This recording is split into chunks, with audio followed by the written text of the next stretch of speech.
નમસ્તે, મારા કિચનમાં તમારા બધાનું સ્વાગત છે। આજે આપણે બહુ જ હેલ્ધી અને ટેસ્ટી એવી બે અલગ રીતની સેન્ડવિચ બનાવવાના છીએ।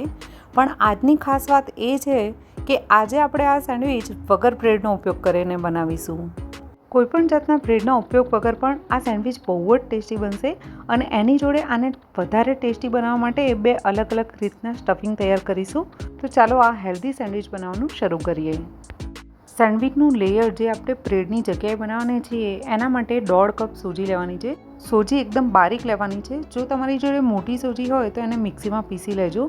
હવે જેનાથી સોજી માપીને લીધી છે એ 1 બાઉલ ભરીને આપણે દહીં લઈ લઈશું અને આમાં થોડું મીઠું નાખીશું।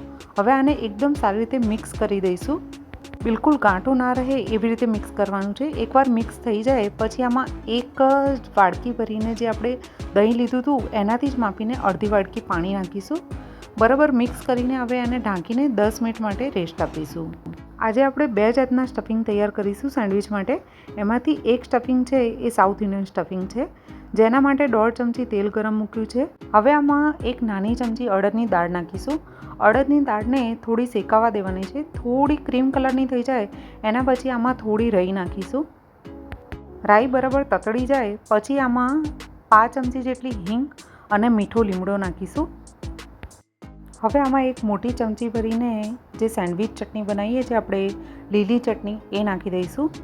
સેન્ડવિચ ચટણી ઘરે કેવી રીતે બનાવી છે એની રેસીપી જો તમે ઈચ્છતા હો કે હું ચેનલ પર નાખું તો તમે મને કમેન્ટ કરીને કહી શકો છો। હવે આમાં 5 ચમચી હળદર નાખી દઈશું। થોડું મીઠું નાખીશું। મીઠું ટેસ્ટ પ્રમાણે નાખવું। હવે આમાં એક મોટી ચમચી ભરીને સાંભાર મસાલો અને એક નાની ચમચી ગરમ મસાલો નાખી દઈશું। એક કાચા કેળાને એકદમ બાફી અને છૂંદી અને એના પછી આમાં નાખવાનું છે। તમે જો રેગ્યુલર બનાવતા હોવ તો કાચા કેળાની જગ્યાએ તમારે એક મોટું બટેટું નાખવાનું છે। પાવ વાડકી જેટલા વટાણા બાફેલા નાખવાના છે આમાં। કાચું કેળું અને વટાણા નાખી પછી આને બહુ જ સારી રીતે મસાલામાં મિક્સ કરી દઈશું અને એક વખત મેશ પણ કરી દઈશું તેથી વટાણા પણ સારી રીતે ભાંગી જાય। હવે ગેસ બંધ કરીને આમાં કોથમીર નાખી દઈશું। કોથમીરમાં બહુ પાણી ના હોવું જોઈએ। હવે આ મસાલાને ઠંડો કરી દઈશું। મસાલો ઠંડો થઈ જાય સારી રીતે પછી આમાંથી 2 ટિક્કી બનાવી દઈશું મોટી સાઇઝની સેન્ડવિચમાં મૂકવા માટે। હવે મેક્સિકન સ્ટફિંગ તૈયાર કરીશું, જેના માટે એક નાની ચમચી તેલ ગરમ મૂકવાનું છે। એમાં પાવ વાટકી જેટલા સ્વીટકોર્ન અને પાવ વાટકી જેટલા કેપ્સિકમ ચોપ કરીને નાખવાના છે। હવે 3 થી 4 મિનિટ માટે આને મીડિયમ ટુ સ્લો ફ્લેમ ઉપર આ રીતે સાંતળીશું જ્યાં સુધી આમાંથી બિલકુલ રસો બળી ના જાય ત્યાં સુધી, નહીંતર આપણી સેન્ડવિચ છે એ સોગી થઈ જશે। જો તમને મારી રેસીપીઓ ગમતી હોય તો ચેનલને સબસ્ક્રાઈબ કરી અને જોડે આપેલી ઘંટડી પણ દબાવી દેજો, એટલે હું જ્યારે નવી રેસીપી મારી ચેનલ ઉપર નાખું તો એની નોટિફિકેશન પણ તમને તરત મળી જાય। હવે આમાં સ્વાદ પ્રમાણે મીઠું નાખી દઈશું અને પાછું આને 2 થી 3 મિનિટ માટે પકવવા દઈશું। બરાબર સીની જાય એના પછી ફ્લેમ બંધ કરી દઈશું। હવે આમાં 2 મોટી ચમચી ઘરનું પનીર નાખીશું। જો તમે બહારનું પનીર વાપરી રહ્યા છો તો એને થોડું છીણીને નાખજો। પનીરને આમાં સારી રીતે મિક્સ કરી દીધા પછી હવે આમાં થોડા મસાલા નાખીશું, જેમાં સૌથી પહેલાં એક મોટી ચમચી ભરીને ચટણી નાખીશું, 1 ચમચી ટોમેટો કેચઅપ નાખીશું અને 1 ચમચી જે ચીલી સોસ આવે છે એ નાખીશું। અડધી ચમચી કાળી મરીનો પાવડર નાખીશું, 1 ચમચી ઓરેગેનો અને થોડા ચીલી ફ્લેક નાખી દઈશું। ચીલી ફ્લેક ના હોય તો લાલ મરચું બી નાખી શકો છો। હવે આને મિક્સ કરી દઈશું સારી રીતે। આમાં જે સોસ, ચટણી અને મસાલા નાખ્યા છે એ સ્ટફિંગને ગેસ બંધ કરી થોડું ઠંડુ કર્યા પછી નાખવાના છે। હવે સેન્ડવિચ માટે જે સોજીનો ગોળ તૈયાર કર્યો હતો એને ચેક કરીશું। સોજીમાં પાણી એકદમ શોષાઈ ગયું છે। હવે આમાં થોડું પાણી નાખીશું। જેવી આપણે કન્સિસ્ટન્સી જોઈએ છે એ પ્રમાણે અડધો કપ મેં આમાં પાણી નાખ્યું છે। હવે આ બેટરને એટલે કે આ ગોળને 2 પાર્ટમાં ડિવાઈડ કરી લઈશું, કેમ કે આપણે 2 રીતની સેન્ડવિચ બનાવવાના છીએ।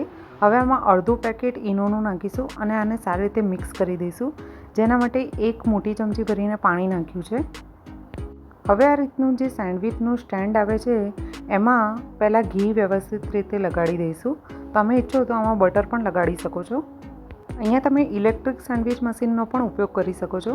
આ રીતે હવે જે સેન્ડવિચનું મશીન છે એને ગેસ ઉપર મૂકી દઈશું અને જે સોજીનું બેટર બનાવ્યું હતું ને એ આ રીતે પાથરી દઈશું। આને 1 થી 2 મિનિટ માટે સીનવા દઈશું. 2 મિનિટ સીની જાય એના પછી જે આપણે સાઉથ ઇન્ડિયન સ્ટફિંગ તૈયાર કર્યું હતું એની આ રીતે ચોરસ ટિક્કી બનાવી અને આની ઉપર મૂકીશું. અને પાછું જે સોજીનું બેટર બનાવ્યું હતું ને એને આ રીતે પાથરવાનું છે. વ્યવસ્થિત રીતે બધી બાજુ પથરાઈ જાય એના પછી પાછું અને એટલે કે સેન્ડવિચના મશીનને પાછું બંધ કરી દઈશું. ખાસ ધ્યાન રાખવાનું છે કે ટિક્કી એકદમ કવર થઈ જવી જોઈએ અને ઉપર થોડું ઘી કે બટર નાખીશું એટલે બેટર છે એ ચોંટે નહીં સેન્ડવિચના મશીનમાં. હવે એકદમ ધીમી આંચ ઉપર બંને બાજુ ફેરવીને સેન્ડવિચ એટલે કે આપણે જે સોજીની સેન્ડવિચ તૈયાર કરી છે એને બરાબર શેકી દઈશું. 2 થી 3 મિનિટ જેવું બંને બાજુ વ્યવસ્થિત શેક્યા પછી જુઓ આપણી સાઉથ ઇન્ડિયન સેન્ડવિચ તો તૈયાર છે. હવે આને કટ કરીને પણ જોઈ લઈશું. વગર બ્રેડે પણ આ સેન્ડવિચ એકદમ હેલ્ધી અને બહાર જેવી જ ટેસ્ટી બને છે. હવે આપણે મેક્સિકન સેન્ડવિચનું સ્ટફિંગ તૈયાર કર્યું હતું એ પણ બનાવી લઈશું. એના માટે પણ સેમ એ જ રીતે ઘીથી પહેલાં ચીકણું કરી દઈશું. જે બેટર છે એમાં અડધું પેકેટ ઈનોનું નાખી દઈશું અને 1 ચમચી જેટલું પાણી નાખી અને વ્યવસ્થિત ઈનોને બેટરમાં મિક્સ કરી દેવાનું છે. હવે પહેલાંની જેમ જ ઘીથી ચીકણા કરેલા જે સેન્ડવિચનું સ્ટેન્ડ છે એમાં બેટર આ રીતે 2 થી 2.5 ચમચા જેટલું નાખી અને ફેલાવી દઈશું અને 1 થી 1.5 મિનિટ માટે આને સીનવા દઈશું. 1.5 મિનિટ બરાબર સીની જાય એના પછી જે મેક્સિકન સ્ટફિંગ તૈયાર કર્યું હતું એ આ રીતે પાથરી દઈશું આની ઉપર. વચ્ચે જ પાથરવાનું છે, બોર્ડર ઉપર બિલકુલ બી ના જવું જોઈએ. આ મેક્સિકન સેન્ડવિચને વધુ ટેસ્ટી બનાવવા માટે આની ઉપર થોડી ચીઝ નાખીશું. મેં અહીંયા પ્રોસેસ ચીઝનો ઉપયોગ કર્યો છે. તમે ઈચ્છો તો અહીંયા મોઝરેલા ચીઝ આવે છે એ પણ નાખી શકો છો અથવા તો પછી ચીઝ સ્લાઇસ આવે છે એ પણ વાપરી શકો છો. હવે પહેલાંની જેમ જ બેટર વ્યવસ્થિત રીતે પાથરી દેવાનું છે અને આ સ્ટફિંગને બરાબર રીતે કવર કરી દેવાનું છે.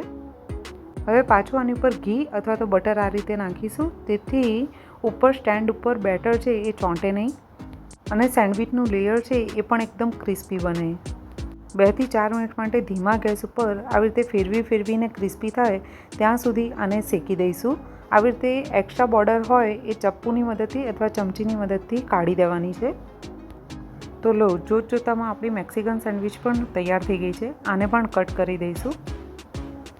દેખવામાં તો બિલકુલ ખબર નથી પડતી કે આ વગર બ્રેડે બનાવેલી છે આપણે, પણ સાચું માનો કે આ એટલી હેલ્ધી અને ટેસ્ટી સેન્ડવિચ બને છે કે એક વખત તમે બ્રેડ ખાતા બી હશો ને બહારની તો પણ એક વખત આ ટેસ્ટ કરી લેશો ને તો તમે વારે ઘડીએ આ સોજીની સેન્ડવિચ જ ઘરે બનાવશો. બનાવવાની રીત પણ એકદમ સરળ છે, સહેલી છે અને એટલી જલ્દી બની જાય છે કે તમે સવારે બ્રેકફાસ્ટમાં બનાવો તો પણ આ ફટાફટ બની જશે અને ડિનરમાં પણ આ એટલી હેલ્ધી અને એટલી જલ્દી બનીને તૈયાર થઈ જાય છે. છોકરાઓના લંચ બોક્સમાં પણ તમે ઈચ્છો તો આ સેન્ડવિચ બનાવીને આપી શકો છો. વગર બ્રેડની આ સેન્ડવિચ જો તમે ઘરે બનાવો અને તમને કોઈ પણ પ્રશ્ન હોય તો તમે મને કમેન્ટ બોક્સમાં પૂછી શકો છો. જો રેસિપી તમને ગમે તો લાઈક કરીને આગળ શેર કરવાનું ના ભૂલતા અને ચેનલને હજી સબસ્ક્રાઈબ ના કરી હોય તો સબસ્ક્રાઈબ કરી લેજો.